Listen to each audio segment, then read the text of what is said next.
What's up, Fantasy A Team Nation? I'm your host, Josh Jenkins, and on today's video, we are going to be revealing our Week 3 top wide receiver matchups. And like normal, I'm going to welcome my co-host, Zach Roberts, back to the show. Welcome back, Zach. Hey, thanks for having me, Josh. What's up, Fantasy A-Team Nation? Let's go, man. Let's get to these wide receiver videos, man. I'm so stoked about all the views we're having, guys. Appreciate all the support. Before we get started, though, on the list, I want to name Adams, Devontae Adams, Stephon Diggs, DeAndre Hopkins, DK Metcalf, and Tyreek Hill.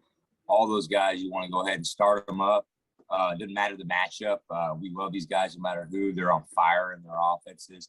Tyreek was slowed down a little bit last week, but I look for him to have a bounce back week this week. With that said, I want to get to the list, and my number one is Cooper Kupp versus Tampa Bay. They're the ranked 31st defense versus the pass. I love this matchup. They have really good chemistry. Kupp and Stafford do. It's one of the best chemistries in the game right now, I think. Especially with them just starting to play with each other. So it's freaking amazing. Stafford's a gunslinger, so I think this is going to be a high-scoring game. Cooper Kupp had 3 red zone targets. He's had multiple games TDs this last week, or multiple game TD this last week. And I think he'll go for over 150 yards receiving. So I really, really, really love this matchup. Yeah, I love it as well. Just the simple fact that he's getting the targets. Last year, it was either hit or miss for him. I had him in a couple of leagues, and I ended up benching him. But this year, Stafford and him, they must have made a connection. He's getting the targets. He's converting them into touchdowns. I look for a big week. Yeah, I didn't even say it. So he had 9 for 11, 163 yards, 2 touchdowns. And then he had 108 yards and a touchdown week 1. So he's on fire, man. I look for him to build off of it. Their chemistry is amazing already. So looking for that to just get better and better. All right. So number 2, I got Tyler Lockett, man. This guy, it's like you can't double him. You got DK there. So Tyler Lockett versus Minnesota, the 30th ranked defense versus the pass. I love this matchup. This could easily be the number 1 instead of Cooper Kupp, but we have him at number 2. He was 8 for 11, 178 yards and a touchdown. He has 3 touchdowns on the year. Every game he's gone at least 100 or more yards. And I think he had, like I said, had 178 yards last week. I think it was 101 yards or 100 yards the first week. So, like I said, you can't double team him and Metcalf. So you have to pick your poison. Right now, no one's wanting Metcalf to go off on him. So Tyler's going off. So right now we have him at number 2. He could easily be number 1. And we like the Seattle offense. So if you have DK, obviously we put him up there. You start him. So you're going to get your points to start either one of those guys, Cooper Kupp or Tyler Lockett. Yeah, I actually love this matchup. And I'm going to go a little step further here. This dude is a baller. All right. He's saying Cooper Kupp who? Lockett.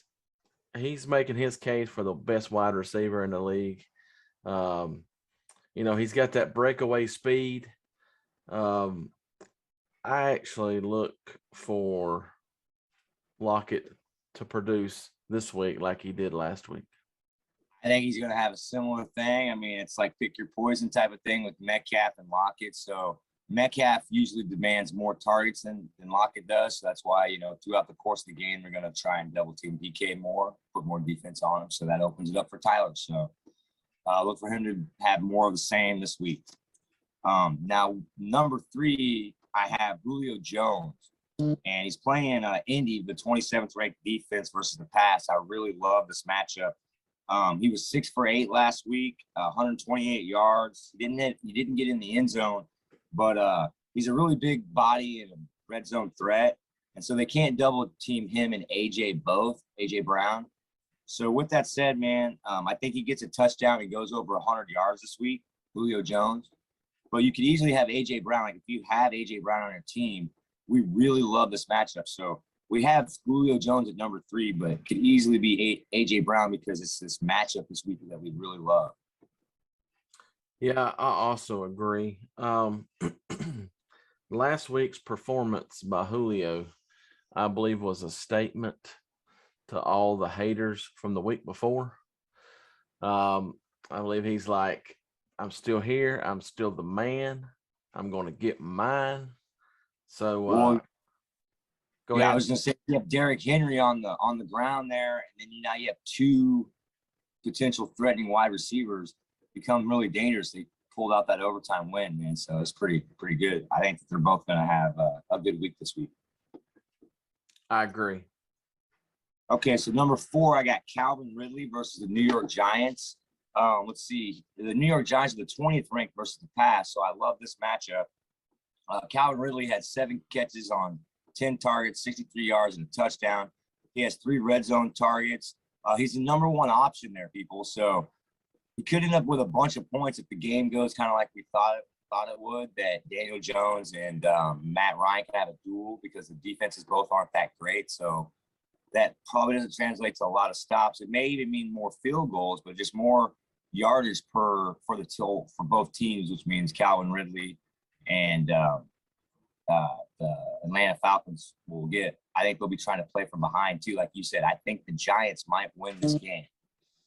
Yeah, I totally agree. Calvin Ridley's the lone man there in Atlanta. No Julio no more. So right. What is it, that new rookie Pittman Jr., the tight end? So he's being worked into the offense. And like you had said, now that Julio's second week, he's understanding the offense. They're installing it more. It's just going to be more targets for him as they start to double team AJ Brown more. I also believe the Giants stand a good chance of winning this contest. I agree, man. So it's going to be a good game to watch, even though they're not two of the best teams as far as top defense, top offense. I still think it's going to be a really good game. I agree. All right, so number 5, man, it's I got T. Higgins versus Pittsburgh, 25th versus the pass. I really love this matchup. It's kind of like this matchup for AJ Brown. I believe that it could work for not only T. Higgins but also Jamar Chase. But I put T. Higgins at 5, but it's really just this offense versus this defense right here. So with that said, T. Higgins had 6 catches on 10 targets for 60 yards and a touchdown. He's a big, tall body. He's a red zone threat. And then Jamar Chase is kind of exactly similar thing. Pittsburgh 25th ranked versus the pass. I love the matchup. He's a big time play game breaker. So at any time he gets the ball, when they throw it his way, he can score. So I believe Jamar Chase is heating up. T. Higgins is already a solid red zone threat. That's why I really love this matchup. Pittsburgh's giving it up a little bit versus the pass, and I believe Burrow bounces back. And these guys, Chase and Higgins, both have a big week this week. And you got a solid running game there with Mixon. So it's kind of like the Cleveland thing. They can play off the play action. And so I look for big things this week out of that matchup from those guys. I agree. On that note, I just got breaking news that T. Higgins is day-to-day. No kidding. Oh, yeah. wow.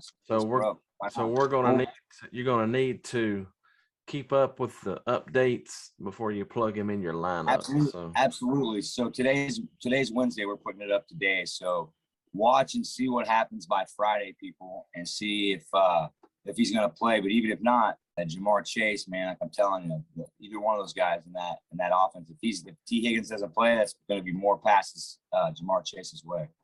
Absolutely. All right, so that's the end of that part, but I want to talk about this Rams and Tampa Bay matchup. So it's 2 high-powered offenses. You got Stafford and McVay's offense versus Brady and Arians' offense. Both of them have a pretty stout defense too. So with that said, it's kind of hard to say if it's going to be super high scoring or not because they both have a pretty decent defense, but I don't see Stafford and Brady being held back. I believe both of them are going to have great games. So I think it's going to be a high-scoring affair, and the defenses are going to give up more than they normally do because both of these offenses are better than normal.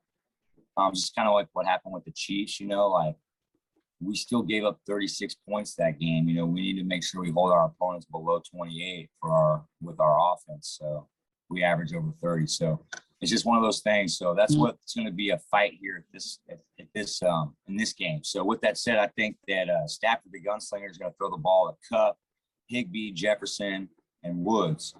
And then on the other side, I believe Brady, we got a little bit of news. Didn't you say something was up with Antonio Brown just a minute ago, you said? Yeah, they just placed him on the COVID list.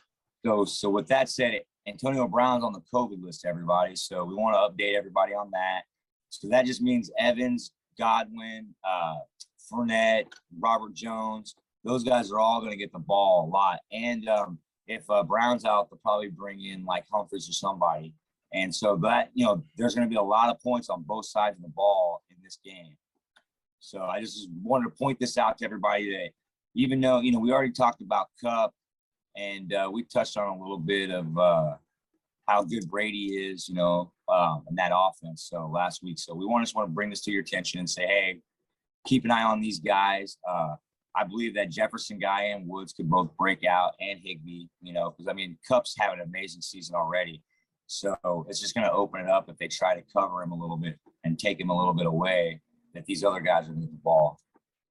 Yeah, I totally agree. I believe that this game will be won on whichever team can convert on all three phases, whether it be offense, defense, or special teams. Whoever shows up and makes plays will win this game. Yeah, it could come. That game could come down to the end of the game and just one big play. You know what I mean? I totally agree. Have anything else you'd like to add? Man, just the amazing support we keep getting every time we put these videos out, people. It's humbling, man. I never thought that this would happen. So we greatly appreciate it. We do this because we love football. Me and this guy would do this regularly on the phone back and forth before we ever started to make these videos. So it's just kind of cool that you guys, give us so much support. So we appreciate it. I just want to make sure I keep saying that over and over, man. We greatly appreciate it. With that being said, guys, if you enjoyed this video, give us a like, hit that subscribe button. And remember, friends don't let friends auto draft.